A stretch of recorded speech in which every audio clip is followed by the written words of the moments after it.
اس قوم کے لوگ ستاروں کو سجدہ کرتے، چاند کو خدا مانتے، سورج کے سامنے سر جھکاتے، لیکن پھر سب غائب ہو جاتے۔ حضرت ابراہیم علیہ السلام کا دل پکارتا، یہ سب فانی ہے، خدا فانی نہیں ہو سکتا۔ جب لوگ راستے پر گزرتے، بتوں کو سجدہ کرتے، دعائیں مانگتے، ابراہیم علیہ السلام چپ کھڑے انہیں دیکھتے رہتے۔ انہوں نے پھر کہا، یہ نہ تمہارا نقصان روک سکتے ہیں، نہ تمہیں کوئی فائدہ دے سکتے ہیں، اور پھر بھی تم ان کی عبادت کرتے ہو۔ قوم نے غصہ کیا، اے ابراہیم، تمہاری زبان بہت چلتی ہے، مگر یہ ہماری آباء و اجداد کی روایت ہے۔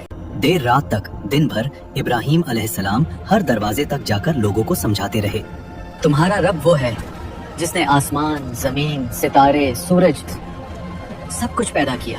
مگر بت پرست قوم کا دل پتھر تھا، ان کے بتوں کی طرح۔ ابراہیم علیہ السلام ان کی عبادت گاہ میں داخل ہوئے۔ انہوں نے چاروں طرف دیکھا، گنبدوں میں گونجتی خاموشی اور ان پتھروں کا جمع ہوا بوجھ جو صدیوں سے لوگوں کے کندھوں پر تھا۔ انہوں نے ایک گہری سانس لی، آج انہیں جواب دینا ہوگا۔ پھر ایک ایک کر کے اپنی کلہاڑی سے بتوں کو گرانا شروع کیا۔ کوئی زمین پر گرا، کوئی ٹوٹ کر بکھرا، کسی کا چہرہ چورا چورا ہو گیا، اور آخری میں سب سے بڑا بت، ابراہیم علیہ السلام نے وہ کلہاڑی اس کے کندھے پر لٹکا دی۔ یہ سب کس کا کام ہے؟ کسی نے کہا، ابراہیم نام کا جوان ہمیشہ ہمارے بتوں کی برائی کرتا ہے۔ ابراہیم علیہ السلام کو دربار میں بلایا گیا۔ ان سے پوچھا گیا، ابراہیم، کیا تم نے انہیں توڑا ہے؟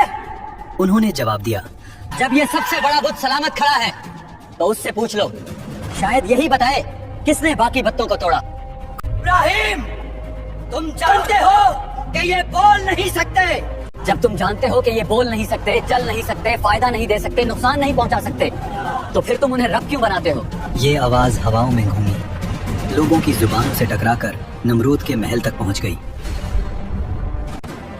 ابراہیم علیہ السلام کو نمرود کے دربار میں لایا گیا۔ تو میرے خدا ہونے کا انکار کرتا ہے؟